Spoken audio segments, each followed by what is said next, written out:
Estamos en la Feria del Libro Internacional de Buenos Aires 2023 y ahora nos acompaña uno de los periodistas más reconocidos argentinos con más de 7 investigaciones realizadas, pero esta vez va a presentar su último libro, su primera novela en realidad, La ciudad de las ranas. Está con nosotros Hugo Alconada-Mon. Bienvenido, Hugo. Muchas gracias. Buenas tardes, muchísimas gracias por recibirme, un verdadero placer. Para nosotros también. Vamos a mostrar la tapa del libro.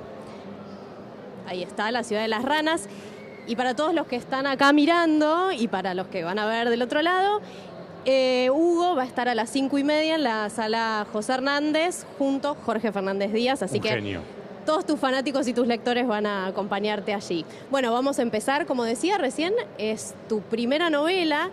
¿Y cómo se pasa de contar la actualidad todos los días a ir a otro siglo distinto y a contar algo que no tiene nada que ver? Fue un proceso de transición, Belén. ¿Por qué? Porque este libro comenzó como un libro de no ficción. Si querés, con el norte sería como un Truman Capote, Sangre Fría, o Rodolfo Walsh, Operación Masacre. Lo que yo quería era contar la historia de la fundación de La Plata. La generación del 80, los inmigrantes, pero no salir de lo que fue estrictamente real, de lo que pasó. El problema fue, Belén, que me encontré con que hay piezas del rompecabezas que faltan, no están, desaparecieron. Te doy un ejemplo. Julio Argentino Roca, cuando murió, sus 3 hijas pasaron los siguientes 2 años eliminando todo documento que pudiera ser incriminador para su padre en lo político, lo patrimonial o cuestiones de polleras. Con lo cual lo que quedó de Roca es la versión editada de su historia. Y lo mismo podés ver, por ejemplo, con la masonería, que fue muy fuerte, pesó mucho en La Plata, pero que, por ejemplo, 2 de los templos masónicos, 2 de los originales, fanáticos religiosos al estilo Ku Klux Klan, los quemaron. Y quemaron todo lo que había dentro, documentos, partidas, con lo cual, claro, hay esto, piezas de rompecabezas que faltan. Y ahí es donde empezó otro juego, que vos lo sabés, como periodistas, solo podemos escribir lo que está verificado. Ahora, de repente, fue qué pudo haber pasado y después ya fue qué me hubiera gustado que pasara. Y ahí, en vez de Truman Capote, pasó por el otro lado.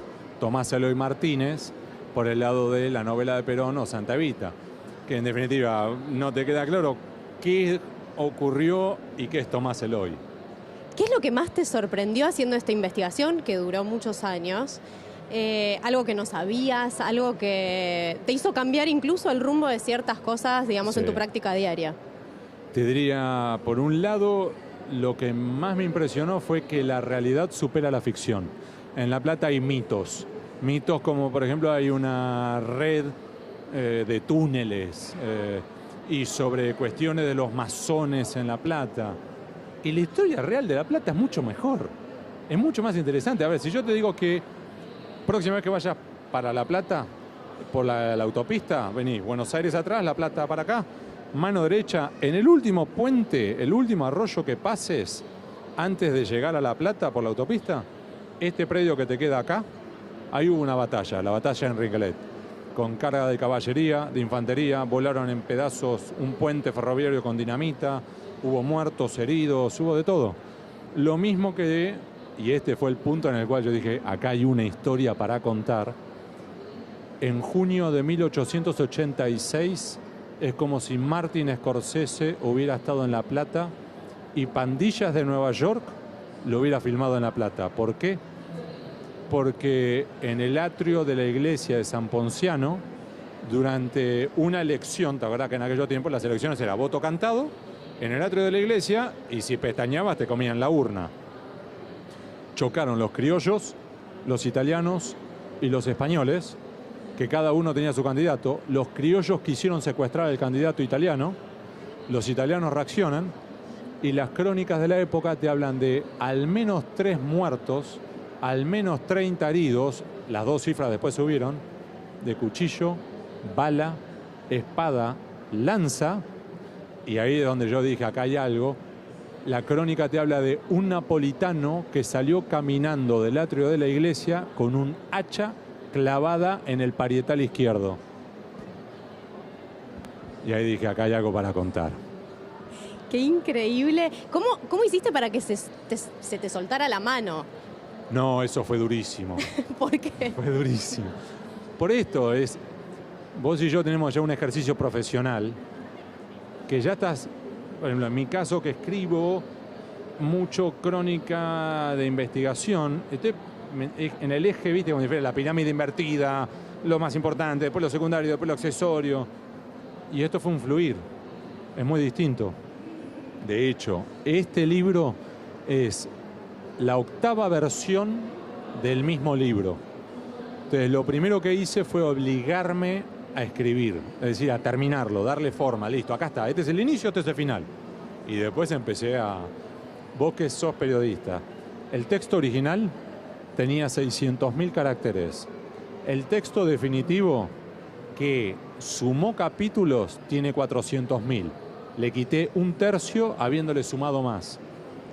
Y es lo más difícil. Cortar es lo más difícil también, lo sabemos. Lapicera roja y empezar a tachar palabras, oraciones, párrafos, capítulos enteros, que por ahí les había dedicado, esto me tomó 5 años, les había dedicado por ahí 3 semanas al capítulo para darle forma, investigarlo y de repente decir, esto no va. Track, afuera. En el libro, primero lo que uno se encuentra, como bien decíamos, es el título, La ciudad de las ranas. ¿De dónde sale esta frase? Es una frase con la cual cuenta la tradición que Julio Argentino Roca, presidente, lo quiso chucear a Dardo Rocha, gobernador. Dardo Rocha ya estaba con el serrucho tratando de barrer a Roca y a su sector político de la presidencia. Él tenía aspiraciones a llegar a la presidencia. Roca, que no tenía un pelo tonto, le decían el zorro, lo estaba oliendo y empiezan a pelearse, empiezan a distanciarse. Eran aliados que se distanciaron. Y de hecho, para que te hagas una idea, Belén, si a vos te designaran padrino de una ciudad que están por fundar, ¿irías al acto inaugural? Bueno, Roca no fue. Y si además en esa ciudad que vos sos la madrina, te invitaran al acto clave de traspaso de las autoridades que por primera vez dejan la ciudad de Buenos Aires y pasan a ocupar, ¿irías? Y sí. Roca no fue.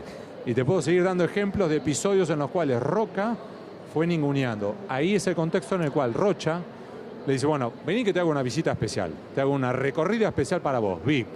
Vos y yo solos, carruaje y un par de colaboradores para el asado. La tradición cuenta que fueron después de un par de días que llovió mucho en La Plata. Cuando llueve en La Plata, llueve. Sí, lo sabremos. Bueno, en una zona que en 2013 hubo 2 metros de inundación, en ese lugar era donde iba a ser la plaza original de la fundación. Cuando van Roca y Rocha después de 2 días de lluvia, mínimo, ponía que no hubiera 2 metros de agua, pero mínimo había charcos. Y cuenta la tradición que en ese momento Rocha le dice, mira, acá va a ser la plaza principal. Y cuando hizo así, que levantaron vuelo patos y gallaretas, y Roca, ya digamos, enquistado, lo mira y le dice, esto es más que una ciudad para personas, esto va a ser la ciudad de las ranas. Y ahí nomás empezó. Bueno, pero Roca también es conocido por, digamos, tiene su fama, ¿no? Más allá de que sus hijas hayan quemado, sabemos, sí, digamos. Sí. Hay personajes que son de ficción, pero como Roca, Ramón Falcón también, son personajes reales. Y recién hablabas como de esta cosa de no ir a la inauguración o a la bendición de esta ciudad. La verdad es que es imposible no pensar en la actualidad. Ya te lo habrán dicho, sí, también. Sí, ¿Qué te pasaba a vos cuando escribías? Bueno, ahí hay otro problema. ¿Cuál es, Belén? Que yo soy periodista de investigación especializado en temas de corrupción. Entonces es como cuando uno es martillo. El mundo a tu alrededor es un clavo.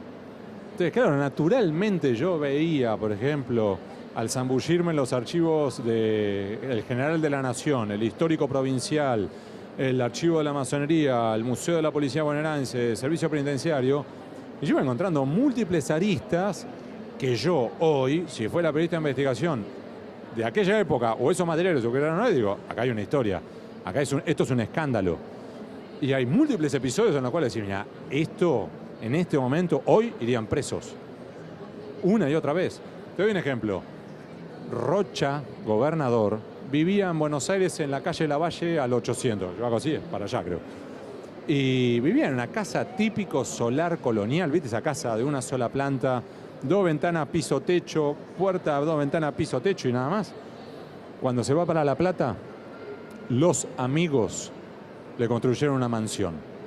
Una mansión que vos mirás la foto y es impresionante. Naturalmente, ¿a vos qué te sale? ¿Qué amigos pueden ser que al gobernador de la provincia de Buenos Aires le quieran construir una mansión? Naturalmente te sale, por lo menos como hipótesis de trabajo para investigar, si no son los constructores de la ciudad o si no son los proveedores del Estado. Que en definitiva, vos me estás haciendo un favor y me estás haciendo millonario y yo te devuelvo con una nueva casa. Bueno, me pasé meses y meses buscando los nombres de esos supuestos benefactores. Están perdidos en la historia, no aparecen, no hay registros sobre quiénes son los que construyeron esa mansión. Estás hablando de traiciones, de grietas. Y este libro también me hace acordar, y por todo lo que estamos hablando, también a otro libro de otro periodista que también se acaba de publicar, el de Carlos Pañi, del Nudo. ¿Hay alguna relación entre estos dos libros? Si bien esta es una ficción, ¿tiene alguna relación? Sí, de hecho, por ejemplo, Carlos, en el primer capítulo de El Nudo, aborda la historia del conurbano y a su vez aborda, obviamente, la puja entre Roca y Rocha. Esa puja que lleva, por un lado, recordemos que veníamos de Carlos Tejedor, la revolución, el intento de la provincia de Buenos Aires de marcar otra vez su peso. Pierden la revolución, murieron 3.000 argentinos en un momento en el cual vivían acá 1.200.000. Es como si ahora murieran, si lo traspolara, 120.000 argentinos. Y perdieron. Y allí es donde la ciudad de Buenos Aires deja de ser capital de la provincia y es federalizada. Y tenés una provincia que queda sin ciudad cabecera. Ahí es donde Rocha vislumbra a su vez su oportunidad de decir, voy a fundar una nueva ciudad, una nueva capital, y esta va a ser mi vidriera y mi trampolín para mostrarle a los argentinos de lo que soy capaz para llegar a la presidencia. Si pude hacer esto por la provincia de Buenos Aires en 2 años, imaginen lo que puedo hacer por el país si me dan 6 años. Y en ese momento se configura algo muy distinto, que ¿qué es? El área metropolitana de Buenos Aires. Cuando nace La Plata, la distancia entre Buenos Aires y La Plata era 4 horas. Al año y medio ya había pasado a ser 1 hora y cuarto. Es exactamente el mismo tiempo que te toma hoy en tren.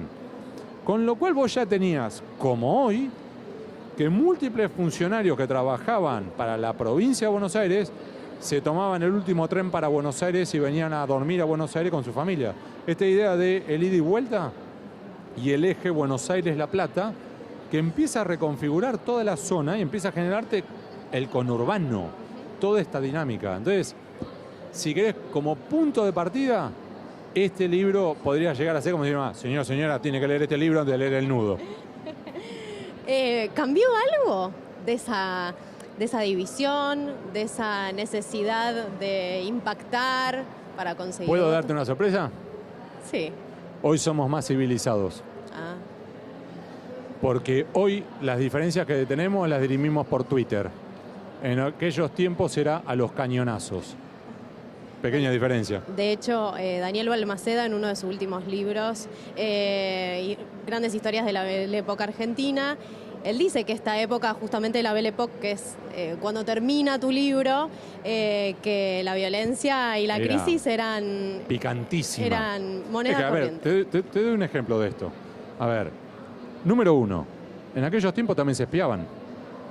Vos decís, bueno, no había teléfono. Los teléfonos fueron sobre el final de la década del 80. Digamos, en aquel momento no había telégrafo. Pero había telégrafos y telegramas. Y te los pinchaban.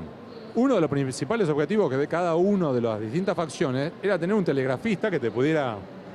De hecho, para que te rías, en el Archivo General de la Nación están las cartas que le manda Rocha a un colaborador, Faustino Jorge, en el cual le pone las palabras en clave que van a usar en los telegramas cuando se vayan a comunicar. Usted le dice, mira, cuando hablemos sobre Roca, es esta palabra. Sarmiento, esta otra. Tal otro, tal otra. Cuando hablemos de negocios, cuando usamos de aporte de campaña, esto otro. Explícame cuál es el motivo por el cual vas a tener que utilizar palabras clave si no es que estás dando por sentado de que te están leyendo los telegramas. Entonces, desde eso hasta las conspiraciones. Rocha llegó a comprar fusiles que trajo de Río de Janeiro en un vapor alemán Elcrost, que lo mete de contrabando en el puerto de La Plata de noche. ¿Sabes para qué eran esos fusiles? Para conspirar contra el presidente. O sea, te lo digo de otro modo, el gobernador estaba liderando una conspiración para tratar de derrocar al presidente de la nación. Entonces, ves eso, ves hoy. Es decir, creo que estamos un poco mejor. Al menos ahora no tenemos a un gobernador conspirando contra el presidente. Bueno, de hecho hay algunos personajes que también después fueron víctimas de magnicidio, de asesinato, sí, como Ramón Falcón. De hecho, bueno, Roca también le tiraron y una de las balas le pega en un resorte del coche, se desvía y en vez de entrarle de lleno le roza la espalda y sale. Y el propio Roca, que acordate que él llega a la presidencia con 37 años, 11 años más joven que yo ahora. Y Roca baja del carruaje enfurecido, lo corre al agresor, lo llega a atrapar y con un bastón que tenía, no porque necesitara para caminar, sino una cuestión de elegancia, le iba pegando en la cabeza, están los registros de la época, y lo que le gritaba era, decime quién te mandó. O sea, no le entraba en la cabeza que pudiera ser un loco, un desquiciado, que... Después se supo que ese chico se llamaba Sambrichet, algunas crónicas dicen que tenía 15 años, otras 17, y que el chico creía que este era el encarnador de todos los males, y que matándolo a Roca, la Argentina iba a florecer. Y a Roca no le entraba que pudiera ser un pibe desquiciado, era ¿quién te mandó? La última pregunta cortita para cerrar. Estamos en un año electoral. ¿Cómo ves el panorama político y electoral hoy? ¿Tenemos 3 horas más? Bueno, era breve, pero lo que quieras. Muy incierto, muy abierto. De hecho, pensar de aquí a las PASO, que van a ser en agosto, faltan 4 meses. 4 meses en Argentina es una eternidad. Te puede cambiar lo económico, lo político, lo social, las alianzas. Las encuestas están en el aire, no sabes si son reales o no. Con lo cual, viste que los gringos tienen en las cajas, dicen, hay una expresión que te ponen handle with care, ¿viste? Maneje con cuidado, maneje con precaución. Bueno, hay que tener mucho cuidado, mucho pereta dando vuelta, muy raro. Tranca. Bueno, te quiero agradecer mucho, Placer. Hugo, y recordarles a todos que estamos hablando de La Ciudad de las Ranas, la primera novela, pero no el primer libro de Hugo. Gracias. Muchas gracias. Placer. Y ahora los esperan en La José Hernández. Gracias. Adiós. Gracias.